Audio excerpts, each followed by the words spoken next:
The ultimate views of Assam. Assam View.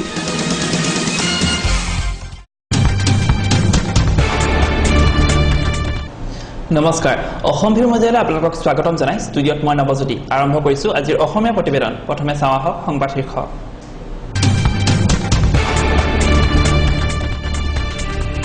ৰাষ্ট্ৰীয় বিজ্ঞান দিৱস তিনিচুকীয়া জিলাতো দেখা গ'ল এই দিৱসৰ প্ৰয়োভৰ এইবাৰ তিনিচুকীয়া উপায়ুক্ত কাৰ্যালয়ৰ সন্মুখত সদৌ আদিবাসী ছাত্ৰ সন্থাৰ হুংকাৰ মানি ল'ব লাগে দীৰ্ঘদিনীয়া দাবীসমূহ তিনিচুকীয়াৰ ওখ গছত বিশাল নাহৰ ফটকি বাঘ অসহায় বন বিষয়া কৰ্মী আমচুৰ প্ৰতিবাদী সমাজলে কপালে দুলীয়াজান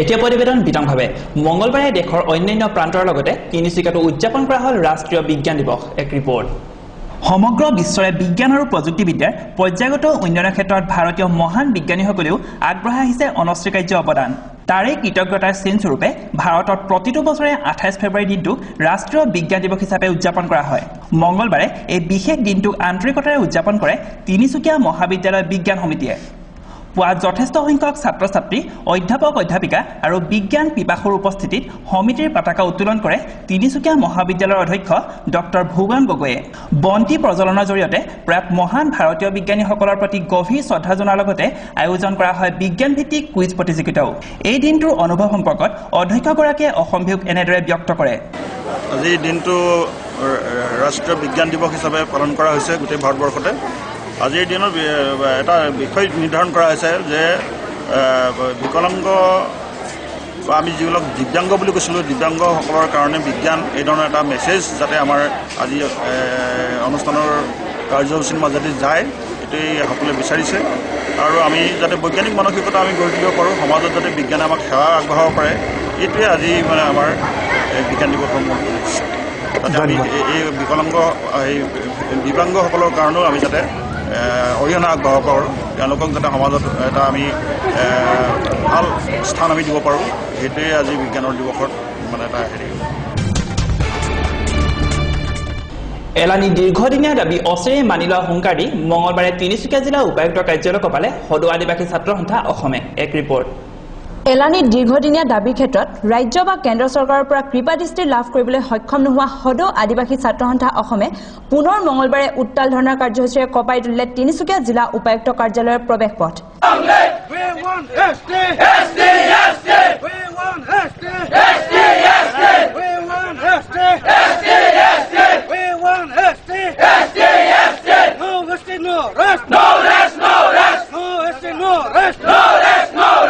এই কাৰ্যসূচী সম্পৰ্কত সংগঠনটোৰ কেন্দ্ৰীয় সাধাৰণ সম্পাদক জোচেফ মিন্সে সংবাদ মাধ্যমক অৱগত কৰে মনৰ অনুভৱ আমাৰ যিটো দীৰ্ঘ বছৰৰ দীৰ্ঘ দিনৰ যি আমাৰ মূল দাবী আছে আদিবাসীসকলৰ জনজাতিকৰণ সেই দাবী কংগ্ৰেছ চৰকাৰো আৰু বিজেপি চৰকাৰো একে খেল খেলি আছে আমাৰ ওপৰত ঠগবাজ কৰি আছে আমাৰ আদিবাসী জনজাতিৰ ওপৰত আমি বিচাৰোঁ যে অতি শীঘ্ৰে বৰ্তমান যি বিজেপি চৰকাৰ আছে যেহেতু তেখেতে আমাৰ এই চৰকাৰ আমাক প্ৰতিশ্ৰুতি দিছিলে যে আদিবাসীসকলক চৰকাৰ বনোৱাৰ পাছতেই জনজাতিকৰণ দিম বুলি সেই দাবী সেই প্ৰতিশ্ৰুতি পূৰা কৰিব আমি দাবী আজি পূৰা কৰিবৰ কাৰণে আমি দাবী জনাইছোঁ আজি নহ'লে আমি 6 তাৰিখৰ পাছত এনে আমি 6 তাৰিখ মাৰ্চৰ 6 তাৰিখে গোটেই অসমত ধৰ্ণা কাৰ্যসূচী হ'ব আৰু তাৰপিছত আমি অনিৰ্দিষ্টকাললৈ আমি ধৰ্ণা কাৰ্যসূচী চলাই থাকিম আৰু অল আছাম লেভেলত আমি ৰেল ব্লকেডো কৰিম লগতে আমাৰ আছে যিটো বাগানৰ যি ধৰ্মা আছে অন্য ন্যূনতম ধৰ্মা দি আছে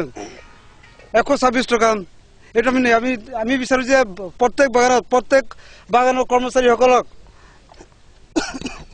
330 টকা দিব লাগিব আৰু আমাৰ যি বাগানবিলাকত আমাৰ যি মানুহবিলাক আছে সিহঁতৰ মাটি পাট্টা পোৱা নাই তেওঁলোকে মাটি নাই সিহঁতৰ অতি শীঘ্ৰে অসম চৰকাৰে মাটি প্ৰদান কৰিব লাগিব মাটিৰ পাট্টা প্ৰদান কৰিব লাগিব সেই মেইন 3 দাবী লৈ আমি কেন্দ্ৰীয় সমিতিৰ পৰা আমি দাবী কৰিছোঁ আৰু আমাৰ দাবী যদি পূৰণ অতি শীঘ্ৰে নহয় আমি আমাৰ যি আন্দোলন কাৰ্যসূচী ইনডিফিনিট আমি লৈ যাম সমান্তৰালভাৱে চৰকাৰী অধিগ্ৰহণৰ দ্বাৰা ভূমিহীন হৈ পৰা শ্ৰমিকসকলৰ আজিকোপতি বিকল্প ব্যৱস্থাকৰণ বা ক্ষতিপূৰণ আদায় নিদিয়াৰ বিষয়টোৱেও এই প্ৰতিবাদী কাৰ্যসূচীত স্থান দখল কৰে লগতে হুকান পুখুৰী চাহ বাগিচাত প্ৰায় 200 বিঘা চাহ মেদে মাটি শুকান পুখুৰীৰ চাহ বাগিচা মালিকে কিছুমান পুঞ্জিপতিৰ লগত টকা পইচা লেনদেন কৰি মাটি খণ্ড খণ্ড কৰি বিক্ৰী বাটা কৰিছে।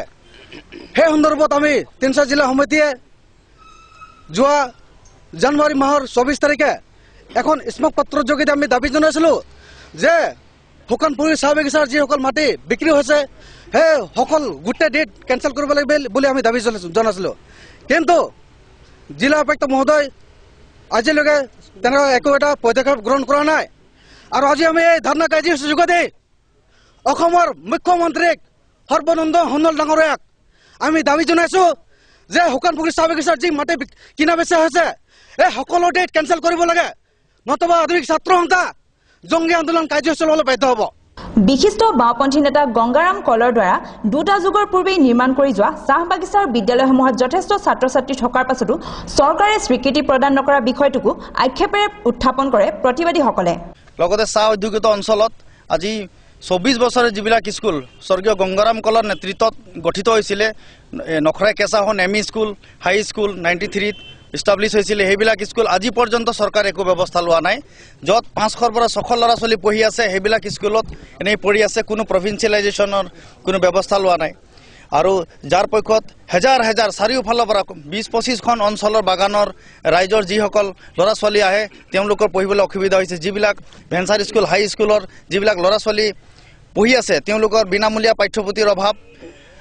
এম ই স্কুলৰ ক্ষেত্ৰত যি চৰকাৰ আওঁতত থকা স্বত্তেও শিক্ষামন্ত্ৰী হিমন্ত বিশ্ব শৰ্মাই টুকলকি নীতিৰে আমাৰ এই চাহ বাগিচা অধ্যুষিত অঞ্চলৰ শিক্ষাৰ যিটো ব্যৱস্থা তেওঁলোকক পিছ পেলাই থৈছে। ইলেকশ্যনৰ সময়ত আহি অকল ভোট খোজে, আমাৰ চাহ বাগিচা সহজ সৰল মানুহখিনিক বুৰ্বক বনাই তেওঁলোকৰ অকল ভোটৰ ৰাজনীতি কৰি আছে। কিন্তু চাহ অধ্যুষিত অঞ্চলত আজিলৈকে কোনো এখন হাই স্কুল নাই। আজি গোটেই অসমত যদি চাহ বাগিচা অঞ্চলত এখন হাই স্কুল নাই, এম ই স্কুল নাই। ৰাইজৰ সহযোগত যিবিলাক স্কুল পতা হৈছিলে সেইবিলাকতো তেওঁলোকে অৱহেলা কৰি শোষণ আৰু বঞ্চনা কৰি আহি আছে।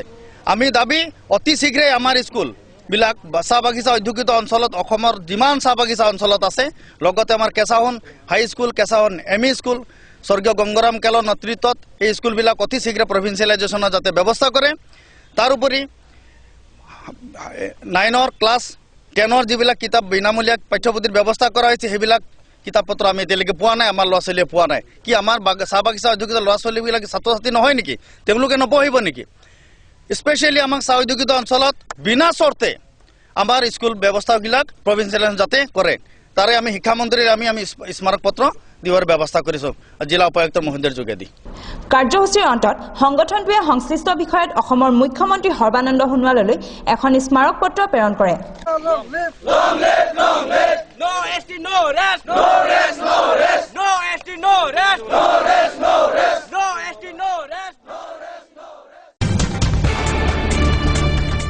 তিনিচুকীয়া সংলগ্ন নলনীহোলাত এজোপা ওখ গছত দৃশ্যমান হৈছে বনৰজা।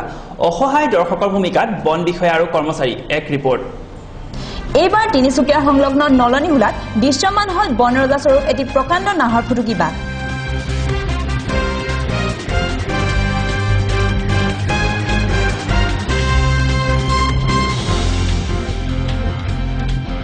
উল্লেখ্য যে মঙলবাৰে পুৱাতে স্থানীয় এটি পৰিয়ালৰ এটা ছাগলী ভক্ষণ কৰি থকা অৱস্থাত ৰাইজে হুলস্থুল কৰাত বনৰজাগৈ ওখ গছত বাহৰ পাতে। পাছত ডিব্ৰুগড়ৰ আঞ্চলিক বন বিষয়াৰ তথ্য অনুসৰি তিনিচুকীয়া বন বিভাগৰ বিষয়াকৰ্মী গৈ ঘটনাস্থলীত উপস্থিত হয়। পাছে প্ৰয়োজনীয় ট্ৰেংকুলাইজাৰ বা অস্ত্ৰৰ অভাৱত বন বিষয়া কৰ্মী হৈ পৰে ঢাল তৰোৱালবিহীন নিধিৰাম চৰ্দাৰৰূপী অসহায় দৰ্শক। ৰাতিপুৱা 8টামান বজাত আমাৰ ডিব্ৰুগড়ৰ পৰা ডিঅফিচাৰে ফোন কৰিলে যে নলনীহোলা গাঁৱত বাঘ এটা ওলাইছে, তোমালোকে খবৰ কৰা। আমি অফিচত গোটেইখিনি ফোনাফনি কৰিবলৈ চব গোট খালোঁ। গোট খাই স্পটত আহিলোঁ। স্পটত আহি দেখিলোঁ যে বাঘটো গছৰ ওপৰত উঠি আছে। তো লোকেল পাব্লিককো ঘূৰি গম পালোঁ যে ৰাতিপুৱা সময়ত ছাগলী এটা মাৰিছে আৰু ছাগলী মৰা দেখি পেলাই মানুহে খেদাখেদি কৰোঁতে বাঘটো আহি পেলাই এই গছত উঠি গ'ল। এতিয়া মানে আমাৰ অফিচত যোগাযোগ কৰি আছোঁ। তেওঁলোকে এতিয়া মানে এটাটো আমাৰ ৰেস্কিউ চেণ্টাৰ এটা আছে ঢলাত, ৱাইল্ড লাইফ ট্ৰাষ্ট অফ ইণ্ডিয়াৰ, কিন্তু তাত ডক্টৰ আছেনে নাই এভেইলেবল মই গম নাপাওঁ। কিন্তু আমাৰ ছাৰহঁতে এতিয়া ৰক্ষা কৰি থাকিব কৈছে আৰু মানুহখিনিক অলপ চম্ভালি দিব কৈছে, যেন যোগাই নাথাকে, নহ'লে খঙতে এখন নামি চামি আহিলে মানুহ চানুহ বহুত ইনজয় কৰি দিবতো। সেইটো কাৰণে এতিয়া আমি ৰক্ষা কৰি আছোঁ। বাতৰি যুগুত কৰা পৰ্যন্ত বাঘটো কৰায়ত্ব বা পিঞ্জৰাবদ্ধ কৰিব পৰা হোৱা নাই যদিও ইতিমধ্যে ঘটনাস্থলীত সহস্ৰাধিক উৎসুক ৰাইজে ভিৰ কৰিছে।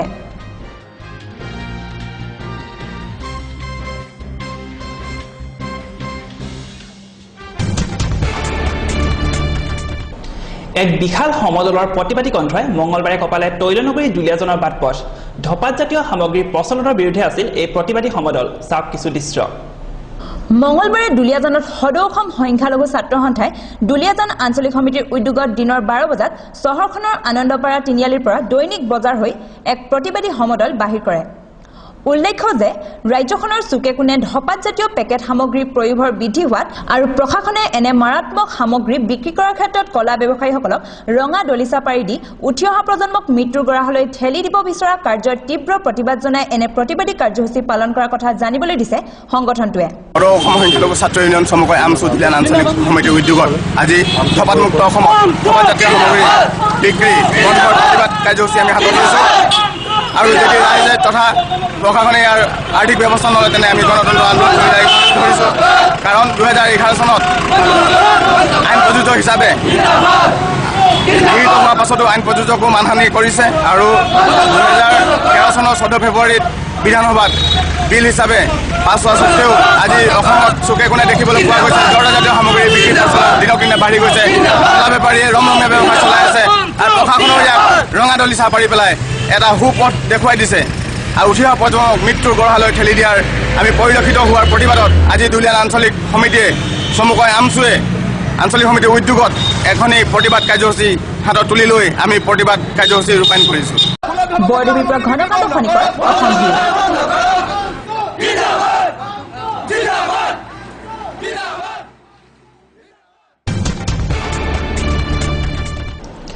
ৰাষ্ট্ৰীয় বিজ্ঞান দিৱসৰ দিনজোৰা ব্যাপক কাৰ্যসূচীয়ে মঙলবাৰে চুই গ'ল ঐতিহ্যমণ্ডিত ডুমডুমা মহাবিদ্যালয়টো। আহক অনুষ্ঠানটিৰ কিছু আভাস লওঁ। ৰাষ্ট্ৰীয় বিজ্ঞান দিৱসৰ উপলক্ষে মঙলবাৰে ডুমডুমা মহাবিদ্যালয়ত এক দিনজোৰা কাৰ্যসূচী পালন কৰে। মহাবিদ্যালয়খনৰ বিজ্ঞান শাখাৰ ছাত্ৰ-ছাত্ৰী তথা অঞ্চলটোৰ প্ৰায় 15খন বিদ্যালয়ৰ ছাত্ৰ-ছাত্ৰীসকলৰ মাজত বিজ্ঞানৰ নমুনা প্ৰদৰ্শন আৰু বেনাৰ লিখা প্ৰতিযোগিতা অনুষ্ঠিত হয়। মঙলবাৰৰ ৰাষ্ট্ৰীয় বিজ্ঞান দিৱসৰ মুখ্য অতিথি হিচাপে উপস্থিত থাকে ডিব্ৰুগড় বিশ্ববিদ্যালয়ৰ প্ৰাক্তন অধ্যাপক ডক্টৰ অমৰেন্দ্ৰ ফুকন। দিৱস উপলক্ষে আয়োজিত মুকলি সভাত বক্তব্য ৰাখে মহাবিদ্যালয়ৰ অধ্যক্ষ ডক্টৰ প্ৰকাশজ্যোতি বৰঠাকুৰ, উপাধ্যক্ষ চাৰিন ব্ৰহ্মণ, অধ্যাপক মনোজ দত্ত আদিয়ে। মেক ইন ইণ্ডিয়াত বিজ্ঞান আৰু প্ৰযুক্তিবিদ্যাৰ প্ৰসাৰ ঘটাই ভাৰতৰ ঔদ্যোগিক বিকাশত জোৰ দিয়া আৰু আজি 2017ত ভাৰতবৰ্ষ সভাৰ সামৰণিত শ্ৰেষ্ঠ প্ৰতিযোগীলৈ বঁটা প্ৰদান কৰি শলাগৰ শৰাই আগবঢ়াই অধ্যাপক ৰাতুল গগৈয়ে। আজি বিজ্ঞান শাখাই আজি এই দিৱসটি ৰাষ্ট্ৰীয় বিজ্ঞান দিৱস হিচাপে আমি পালন কৰিছোঁ। আমি এই দিৱসৰ বাবে আমি নিমন্ত্ৰণ কৰি আনিছোঁ ডিব্ৰুগড় বিশ্ববিদ্যালয়ৰ প্ৰাক্তন অধ্যাপক প্ৰফেচৰ অমৰেন্দ্ৰ ফুকন আৰু আমি আমাৰ ইয়াত আমি অনুষ্ঠিত কৰিছোঁ এখন পোষ্টাৰ কম্পিটিশ্যন আৰু এখন মডেল কম্পিটিশ্যন। আমাৰ ইয়াত স্থানীয় প্ৰায় 15খন স্কুলৰ ছাত্ৰ ছাত্ৰীয়ে অংশগ্ৰহণ কৰিছে আৰু এই প্ৰতিযোগিতাখনত আমাৰ মহাবিদ্যালয়ৰ বিজ্ঞান শাখাৰ ছাত্ৰ ছাত্ৰীয়ে মডেল কম্পিটিশ্যনত অংশগ্ৰহণ কৰিছে। তেওঁলোকে এক সুন্দৰ নিদৰ্শন দাঙি ধৰিছে আৰু ইয়াৰ যোগেদি আমি প্ৰচাৰ কৰিবলৈ বিচাৰিছোঁ আমাৰ এই অঞ্চলত আমাৰ বিজ্ঞান শিক্ষাৰ প্ৰচাৰতাৰ বিষয়ে আমি এক উদাহৰণ দাঙি ধৰিবলৈ আগবাঢ়িছোঁ।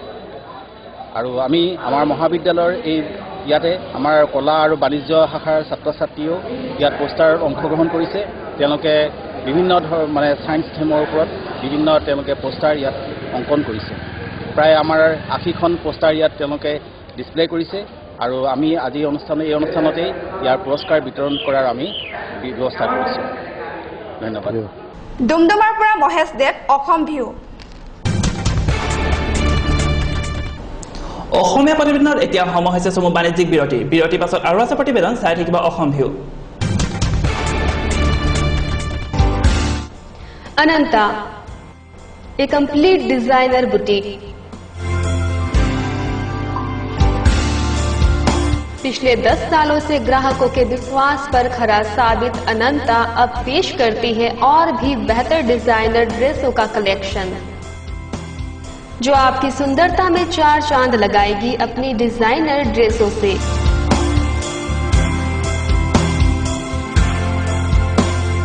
जहां आपको डिजाइनर साड़ियां,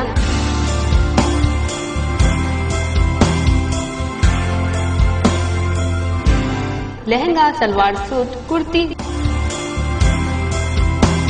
बेहद ही खूबसूरत ड्रेसेस मिलेंगी आपके बजट में। तो देर क्यों, जल्द आइए अनंता ए कंप्लीट डिजाइनर बुटीक में।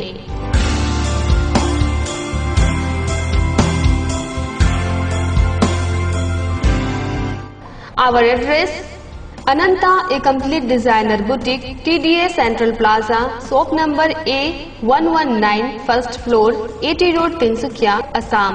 Mobile number 94351 34221.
DITE, School of Banking, a unit of DITE Foundation, an ISO 9001:2015 certified institute, an outperforming coaching institute of Upper Assam.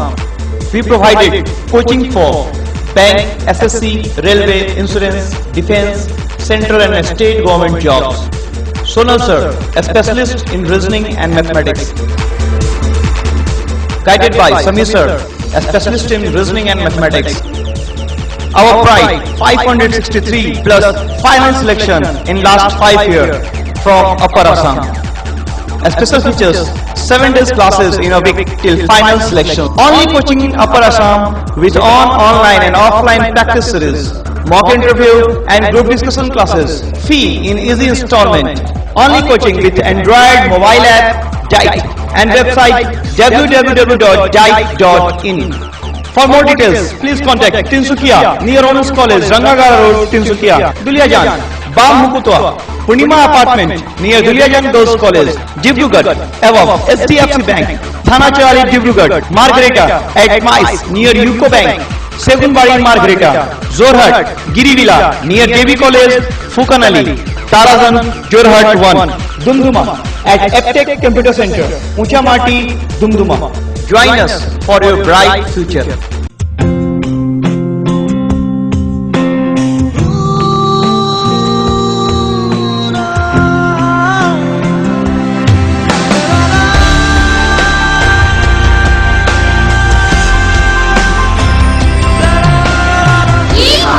মোৰ গাড়ীখন বৰ বেয়াকৈ বুকাত সোমাল দেখিছা তোমালোকে মোক হেল্প এটা কৰিব পাৰিবা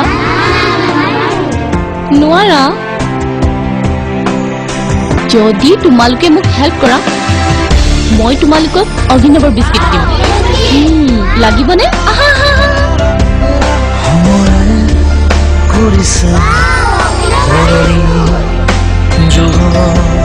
প্ৰতি পলে পলে পলে নতুনৰ হুবা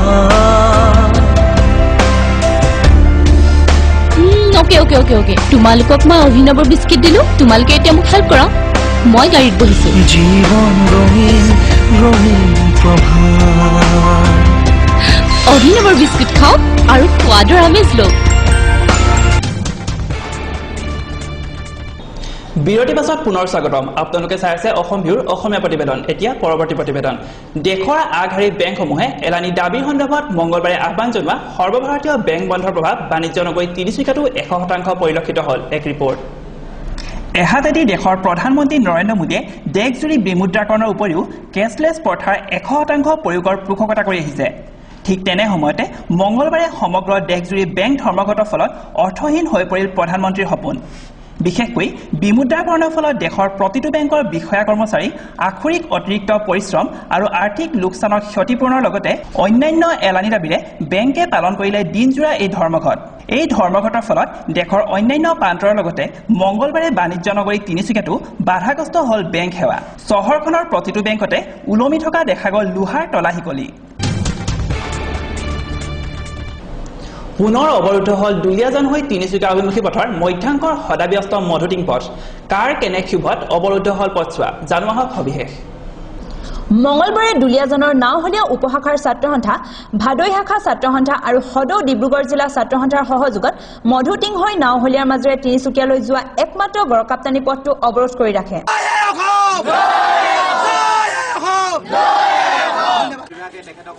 উল্লেখ্য যে বহু বছৰ ধৰি জৰাজীৰ্ণ হৈ থকা এই মূল গড়কাপ্তানি পথটো নাওহলীয়া উপশাখা ছাত্ৰ সন্থা, স্থানীয় ৰাইজ আৰু বিভিন্ন দল সংগঠনৰ বহু আন্দোলন আৰু অনুৰোধৰ ফলশ্ৰুতিত নতুনকৈ প্ৰায় 50 লক্ষ টকাৰে নিৰ্মাণৰ দায়িত্ব লাভ কৰিছিল জয়দীশ সিং নামৰ এজন ঠিকাদাৰে।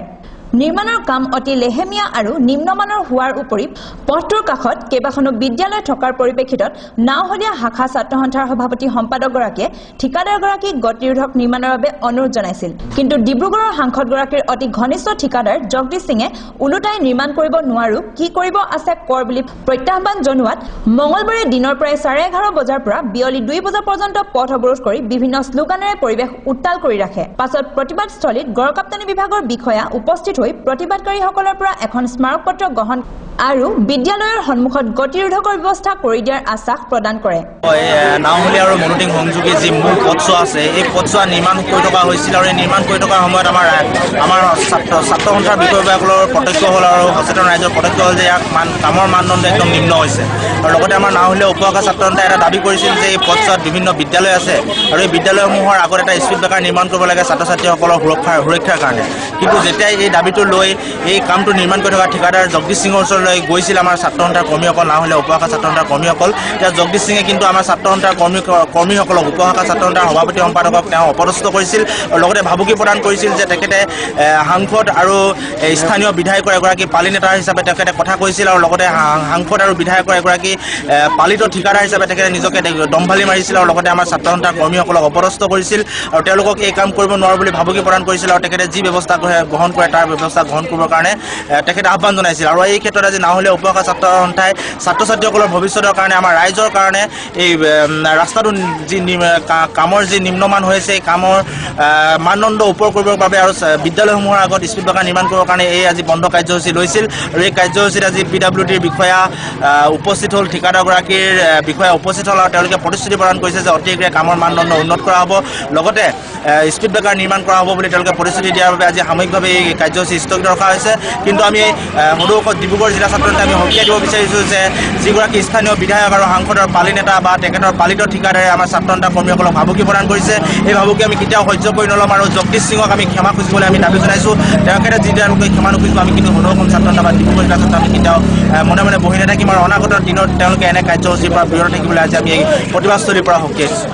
ইফালেদি নিৰ্মাণ কাৰ্যত জড়িত ঠিকাদাৰ জগদীশ সিঙে আছুৰ ওচৰত ৰাজহুৱাভাৱে ক্ষমা নিবিচাৰিলে পুনৰ আন্দোলনৰ দৰে কাৰ্যসূচী ৰূপায়ণ কৰাৰ কথা জানিবলৈ দিছে ছাত্ৰ সংগঠনটোৰ বিষয়ববীয়াই।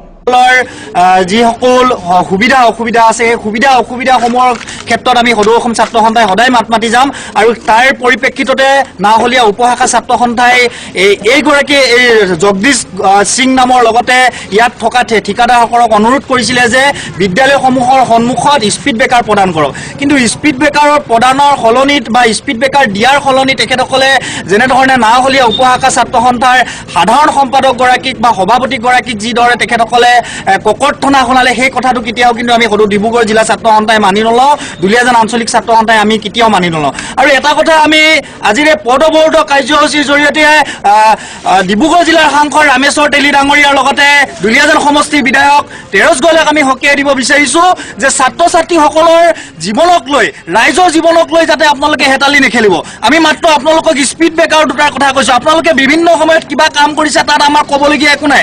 আপোনালোকে ক'ৰবাত বেলেগ ধৰণে কিবা কাম কৰক আপোনালোকে কৰবাত ৰাস্তা বনোৱাৰ ক্ষেত্ৰত আপোনালোকে তাত সোমাওক আমাৰ তাত ক'বলগীয়া নাই কিন্তু ছাত্ৰ ছাত্ৰীসকলৰ ভৱিষ্যত জীৱন য'ত জড়িত হৈ আছে য'ত স্পীড ব্ৰেকাৰ নহ'লে বা স্পীড ব্ৰেকাৰটো নোহোৱাৰ ফলত আমাৰ ছাত্ৰ ছাত্ৰীসকলে কি অসুবিধাৰ সন্মুখীন হৈছে ইয়াৰ ৰাইজে কি সন্মুখীন হৈছে এই কথাখিনি অনুধাৱন কৰিবৰ বাবে আজি আমি পথ অৱৰোধ কাৰ্যসূচীৰ জৰিয়তে আমি অনুৰোধ জনাইছোঁ আৰু এটা কথা আমি সদৌ ডিব্ৰুগড় জিলা ছাত্ৰ সন্থাৰ তৰফৰ পৰা আমি ক'ব বিচাৰিছোঁ আজি PWDৰ বিষয়ববীয়া আছে ইয়াত ঠিকাদাৰজনো আছে আমি তেখেতসকলক ক'ব বিচাৰিছোঁ যে আপোনালোকে মধুবনৰ পৰা ইয়ালৈকে ৰাস্তাটো নিৰ্মাণ কৰিলে কাৰ আপোনালোকৰ চক্ৰান্তত কিহৰ চক্ৰান্তত মাত্ৰ 100 মিটাৰ ৰাস্তাটো আপোনালোকে বনাব নোৱাৰিলে কিহৰ বাবে আপোনালোকে মাত্ৰ 100 মিটাৰ ৰাস্তাটো আকৌ থৈ যাব লগা হ'ল বা কি কাৰণত আপোনালোকে সেই 100 মিটাৰ ৰাস্তাটো আপোনালোকে থৈ যাব লগা হ'ল ইয়াৰ উত্তৰ কিন্তু আপোনালোকে PWDৰ বিভাগে হওক ঠিকাদাৰে হওক বা চৰকাৰৰ বা MP বা MLA আপোনালোকে দিব লাগিব যিহেতু এই ৰাস্তাটো MLA গৰাকী বা MP গৰাকীয়ে নিজে মানে উলিয়াই দিয়া ৰাস্তা নহয় ইয়াৰ নাহলীয়া উপশাখা ছাত্ৰ সন্থা নাহলীয়া বাকী ৰাইজে বহুবাৰ পথ অৱৰোধ কৰি বহুবাৰ আন্দোলনৰ কাৰ্যসূচীৰ জৰিয়তে এই ৰাস্তাটো চৰকাৰৰ পৰা মুকলাই আনিছে গতিকে এই কথাটো আপোনালোকে স্পষ্ট কৰিব লাগিব যে আপোনালোকে কিহৰ তাৰণাত কাৰ ষড়যন্ত্ৰত আপোনালোকে 100 মিটাৰ ৰাস্তাটো আপোনালোকে এৰি দিব লগা হ'ল আৰু তাৰ লগে লগে আপোনালোকে কিহৰ বাবে আমাৰ নাহলীয়া উপশাখা ছাত্ৰ সন্থাৰ বিষয়ববীয়াসকলক এনেধৰণে অপদস্থ কৰিব লগা হ'ল এই বিষয়সমূহ কিন্তু আপোনালোকে স্পষ্ট কৰিব লাগিব যেতিয়ালৈকে আপোনালোকে স্পষ্ট নকৰে তেতিয়ালৈকে আমাৰ সদৌ ডিব্ৰুগড় জিলা ছাত্ৰ সন্থা নাহলীয়া উপশাখা ছাত্ৰ সন্থাৰ আমি আন্দোলন আমি চলাই যাম আজি এই কথাখিনি আপোনালোকৰ আগত অৱগত কৰিছোঁ আমি বৰডুবিৰ পৰা ঘনকান্ত খনিকৰ অসম ভিউ এহাতেদি তিনিচুকীয়াত বনৰজা বাঘৰ মুকলি অৱস্থান অন্যহাতে তিনিচুকীয়া শ্ৰীপ্ৰিয়াৰ 1 নম্বৰ পটীয়া পথাৰত বিশাল অজগৰৰ বিচৰণ চাওঁ আহক পটীয়া পথাৰৰ দৃশ্য জন অৰণ্যৰূপী তিনিচুকীয়াত এইবাৰ বনৰজা বাঘৰ উপৰিও লোকাৰণ্য স্থানতেই আবিৰ্ভাৱ ঘটিল এডাল বিয়াগম অজগৰ সাপৰ ঘটনাৰ স্থান তিনিচুকীয়াৰ শ্ৰীপুৰীয়াৰ 1 নম্বৰ পটীয়া পথাৰ কেইটিমান কণমানিয়ে মঙলবাৰে পুৱা খেলি থাকোঁতে এটা গাঁতত পৰি যোৱা বল উদ্ধাৰ কৰিবলৈ গৈ প্ৰত্যক্ষ কৰে এডাল বৃহৎ অজগৰ সাপ যাৰ আনুমানিক ওজন 10 কিলোগ্ৰাম আৰু দৈৰ্ঘ্য প্ৰায় 10 ফুট আমি মানে পথাৰত ৰাতিপুৱা খেলিবলৈ গৈছিলোঁ তাৰপৰা মানে ল'ৰাটোৱে বলটো পিটি পঠিয়ালে হাবিত গ'ল বলটো তাৰপিছত গাঁতৰ ভিতৰত সোমাইছিলে বলটো বল দি পিছত আমি বিচাৰিলোঁ তাৰপিছত পালোঁ বলটো গলোৱা অনাৰ পিছতে আমি দেখিছোঁ ভিতৰত কিবা এটা আছে লাঠি আমি খুচি চাইছোঁ কোমল আকৌ হিলিছেও তাৰপিছত মানে আমি চবে মাতিলোঁ টিমটো মাতি পেলাই আমি লাঠিৰে খুচি তাত ওলাই আনিলোঁ দেখিছোঁ ইমান ডাঙৰ এটা বিশাল সাপডাল শিশুসকলে এই অজগৰ উদ্ধাৰ কৰে তাৰ পাছতে বন বিভাগক এই সম্পৰ্কে অৱগত কৰা হয় যদিও বাতৰি যুগুত কৰা পৰলৈকে বন বিভাগৰ লোক আহি অজগৰটোক সংগ্ৰহ কৰা নাই তিনিচুকীয়া পৌৰসভাৰ দ্বাৰা চহৰখনত সংস্থাপিত একাংশ বেনাৰ আৰু ডাষ্টবিনৰ মূল্যৱান সম্পৰ্কে অসম ভিউৱে এক বাতৰি সম্প্ৰচাৰ কৰিছিল তাৰ পাছতে বিভিন্নজন সচেতন লোকে প্ৰতিক্ৰিয়া ব্যক্ত কৰিছে এয়া তাৰে কিছু দৃশ্য প্ৰকৃততে ৰাজনৈতিকভাৱে নহলেও সামাজিক দিশত প্ৰতিজন নাগৰিকেই ৰাষ্ট্ৰৰ প্ৰতি দায়বদ্ধ ইতিমধ্যে তিনিচুকীয়া পৌৰসভাই ভাৰতবৰ্ষক সম্পূৰ্ণ স্বচ্ছ আৰু নিকা কৰাৰ সংকল্পৰে চহৰখনত একাংশ ঠিকাদাৰৰ জৰিয়তে স্থাপন কৰিছিল স্বচ্ছতাৰ আহ্বানসূচক একাংশ বেনাৰ আৰু ডাষ্টবিন পাছে এই সামগ্ৰীসমূহৰ মূল্যমান সম্পৰ্কে সন্দেহ উপজাত আমি অসম ভিউৱে সোমবাৰে পৰিৱেশন কৰিছিলোঁ এক সংবাদ উদ্দেশ্য আছিল সমাজৰ পৰা সন্দেহ আৰু বিভ্ৰান্তি আঁতৰাই এখন স্বচ্ছ সমাজ গঢ়াৰ এই বাতৰি প্ৰত্যক্ষ কৰি ভাৰতীয় জনতা পাৰ্টিৰ বিশিষ্ট সদস্য সমাজকৰ্মী শিল্পী মনোৰঞ্জন শৰ্মাই আগবঢ়ালে ব্যক্তিগত প্ৰতিক্ৰিয়া প্ৰথমতে ধন্যবাদ জনাইছোঁ আপোনালোকক আমাৰ ভাৰতবৰ্ষৰ মাননীয় প্ৰধানমন্ত্ৰী শ্ৰীযুত নৰেন্দ্ৰ মোদী ডাঙৰীয়াৰ সপোন সাৰ্থক কৰিবলৈ তিনিচুকীয়া চহৰখনকো পৰিষ্কাৰ কৰিবলৈ আৰু মাননীয় সৰ্বানন্দ সোণোৱাল আমাৰ অসমৰ মুখ্যমন্ত্ৰী ডাঙৰীয়াৰো সপোন আছে স্বচ্ছতা আনিবৰ কাৰণে অসমখনত গতিকে সেই আৰ্হিতে আমি তিনিচুকীয়া চহৰখন পৰিষ্কাৰ কৰা আৰু সুন্দৰ কৰাৰ স্বাৰ্থত আমি সদায় কণ্টিনিউৱাছলি আজি ৰাতিপুৱা 5:30 বজাৰ পৰা 8টা মান বজালৈকে আমি পৰিষ্কাৰৰ কাৰণে লাগি আছোঁ আৰু যোৱাকালি আপোনালোকৰ চেনেলত প্ৰকাশিত নিউজ এটা আমি দেখিলোঁ যে তাত আপোনালোকৰ বেনাৰক লৈ বিতৰ্ক এটা হৈছে বেনাৰৰ পুঁজি লৈ পেলাই সেইখিনিত আমি এটা কথা কওঁ আমি NGOটোৱে আজি চাফা কাৰণে আমাৰ শাৰীৰিক আৰু আমাৰ যাৰো কেইটামানৰ প্ৰয়োজন হৈছে ঠেলাৰ প্ৰয়োজন হৈছে সেইখিনি লৈ পেলাই আমি কাম কৰিছোঁ আৰু এনেকুৱা ধৰণৰ আমাৰ ভাৰত চৰকাৰ তথা অসম চৰকাৰৰ যি সপোন সেই সপোনত যদি সঁচাকৈ মূল্যৰ হেৰফেৰ হৈছে যদি বেনাৰখনৰ ভেলুটো যিমান হ'ব লাগে তাতকৈ যদি বহুত বাঢ়ি গৈছে তেতিয়াহ'লে আচলতে আমাৰ মনৰ স্বচ্ছতা নাইকিয়া হ'ব আৰু চৰকাৰখনৰ ওপৰতহে প্ৰভাৱ পৰিব মই সকলো সংশ্লিষ্ট আপোনালোকৰ চেনেলৰ জৰিয়তে সংশ্লিষ্ট কৰ্তৃপক্ষক এটা কথাই অনুৰোধ জনাইছোঁ, যদি তেনেকুৱা ধৰণৰ ব্যৱস্থা হৈছে আমাৰ ল'ৰা ছোৱালীবিলাকে আমাৰ সদস্যসকলে সেই মাননীয় মুখ্যমন্ত্ৰী আৰু প্ৰধানমন্ত্ৰী ডাঙৰীয়াৰ সপোন সাৰ্থক কৰিবলৈ গৈ ৰাতিপুৱা কষ্ট কৰি শাৰীৰিকভাৱে পৰিশ্ৰম কৰিছে আৰু তাৰ বিপৰীতে যদি কোনোবাই এখন বেনাৰৰ মূল্য যিখনৰ মূল্য ধৰক হ'ব লাগে 100 টকা তাত যদি কেনেবাকৈ হৈছে 300 টকা তেনেকুৱা ধৰণৰ ব্যৱস্থা যদি বিতৰ্কৰ আপোনাৰ অভিযোগ শুনিবলৈ পাইছোঁ হৈছে তেতিয়াহ'লে আমাৰ চৰকাৰখনে কেতিয়াও এইটো কামত সমৰ্থন নকৰে আৰু মই এইখিনিতে সেই তেনেকুৱা ধৰণৰ ব্যৱস্থা যদি হৈছে কেনেবাকৈ তেতিয়াহ'লে বিশেষভাৱে আমি আমাৰ প্ৰশাসনীয় ব্যৱস্থাটোক আৰু আমাৰ জনপ্ৰতিনিধি শ্ৰীযুত সঞ্জয় কিষাণ দেৱকো আমি অৱগত কৰিম আৰু ইয়াৰ বিষয়ৰ ওপৰত আমি এটা উৎকৃষ্ট মানে অনুসন্ধান কৰিবলৈ তেখেতক আমি আহ্বান জনাম। অসম বিহু এক সম্পূৰ্ণ নিৰ্ভীক নিৰপেক্ষ সংস্থা। আমি তিনিচুকীয়া চহৰৰ প্ৰতিজন নাগৰিকৰ ওচৰত দায়বদ্ধ। ব্যক্তিগত চৰ্চা বা অপবাদ প্ৰচাৰ আমাৰ লক্ষ্য নহয়।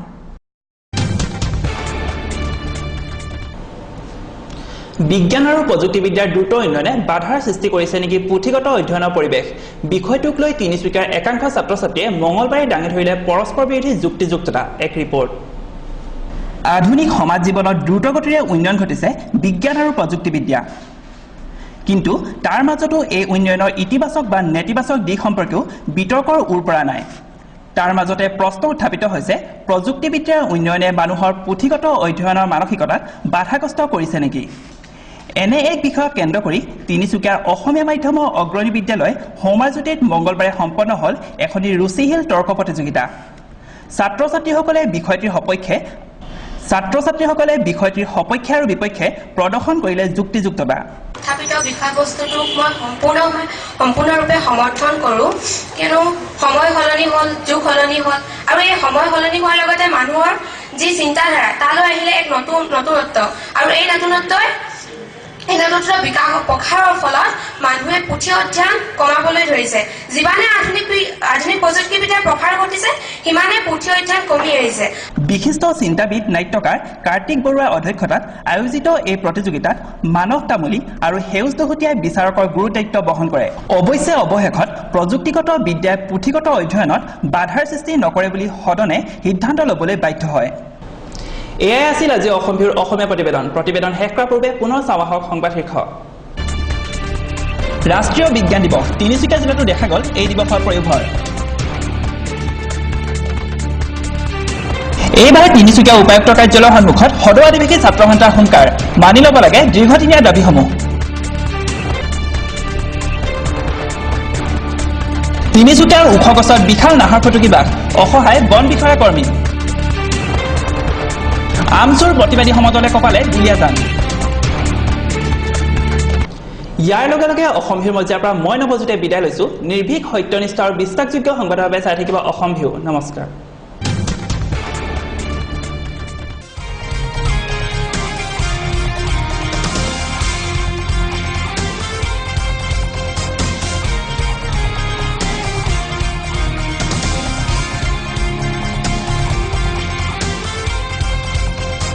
The ultimate views of Assam. Assam View.